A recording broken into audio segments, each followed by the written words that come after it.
चलिए बच्चों, मैं बीपी सिंह, मेरे चैनल में आपका स्वागत है। और मैं आपको एक एग्जाम्पल बता रहा हूँ ट्रांसपोर्टेशन प्रॉब्लम का वोगल्स अप्रोक्सीमेशन रूल। चलिए शुरू करते हैं। ये मैंने एग्जाम्पल लिख लिया है। सबसे पहले इसे देखते हैं, ये कितने हैं, 2 और 3 5 और 5 10, 5 और 5 10।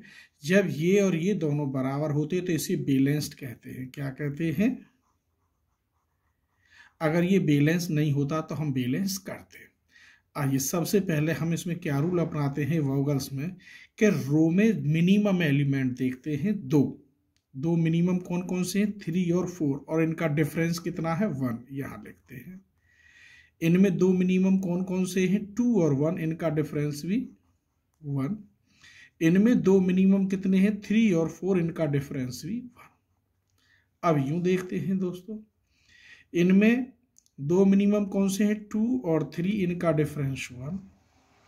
इनमें दो मिनिमम कौन से हैं? 1 और 3, इनका डिफरेंस 2। इनमें दो मिनिमम कौन से? 3 और 4, इनका डिफरेंस 1। मैंने रो डिफरेंस निकाला दो मिनिमम एलिमेंटों का और कॉलम। अब इनमें हम देखते हैं कि मैक्सिमम कौन सा है। यहां भी नहीं, ये मैक्सिमम है। जब ये मैक्सिमम है तो इस कॉलम में चलेंगे, इस वाले में। इस कॉलम में देखेंगे कि मिनिमम एलिमेंट कौन सा है? 1। अब जब 1 है तो इसी एलोकेशन को सॉल्व करेंगे। इसके लिए सप्लाई कितनी है? 3, और डिमांड कितनी है? 1। जो मिनिमम होता है उसे लिखते हैं। डिमांड कितनी है? 1।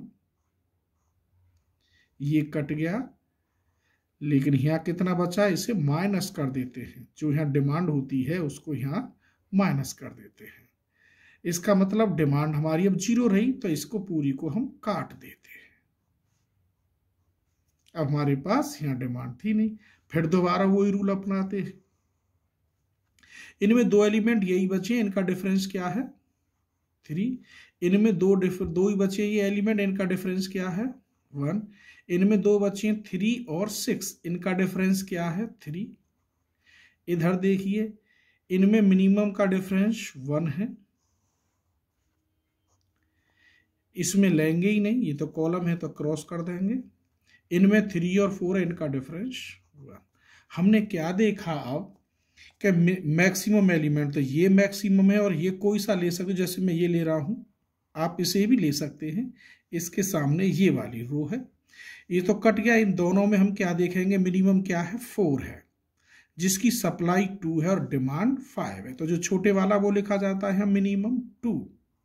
ये कट गया 0, और 2 को इसमें से माइनस करेंगे तो यहाँ कितनी बची? डिमांड 3। इसका मतलब सप्लाई 0, तो ये कट जाएगा। ये कटी हुआ, ये घर बन गया। फिर दोबारा करते हैं ऐसे ही। अब हमने क्या देखा, इधर तो ये कट गया तो इसे ये लिख दो। इन दोनों का डिफरेंस फिर क्या है? 1। इन दोनों का डिफरेंस 3।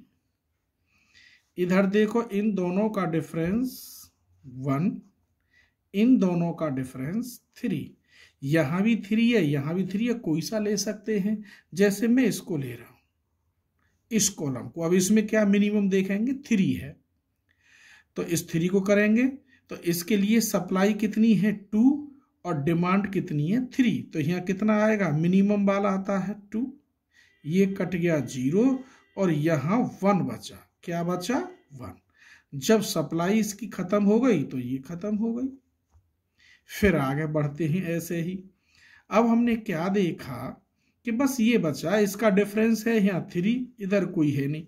जब दो रह जाते तो सिर्फ मिनिमम वाले को लेते हैं। किसको लेते हैं? मिनिमम। इन दोनों में मिनिमम क्या है? 3 है, तो इसकी सप्लाई कितनी है? 5, और डिमांड कितनी है? 4। तो यहाँ कितनी आएगी? 4 आएगी। ये कट गया 0, और यहाँ कितना बचा? 1। अब ये 6 बचा। यहां देखें, इसकी डिमांड भी 1 है और सप्लाई भी 1 है, तो यहाँ क्या आएगा? 1 आएगा। ये भी कट गया 0, और ये भी कट गया 0। अब इनको बच्चों सॉल्व करते हैं। जैसे यहाँ कितना है? 2 × 4, फिर 2 × 3, फिर 4 × 3, 1 × 6। चलिए इसकी टोटल कॉस्ट हम कैसे निकालते हैं। यहाँ कितना है? 2 × 4, प्लस इधर चलिए 1 into 1 plus 2 into 3 plus 4 into 3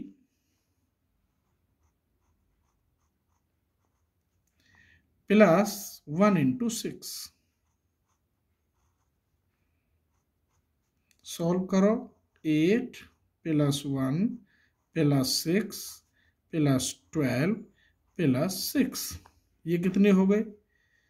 24, 33 हो गए टोटल।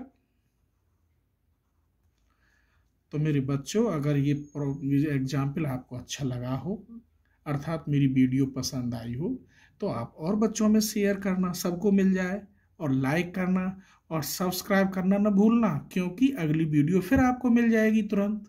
Thank you.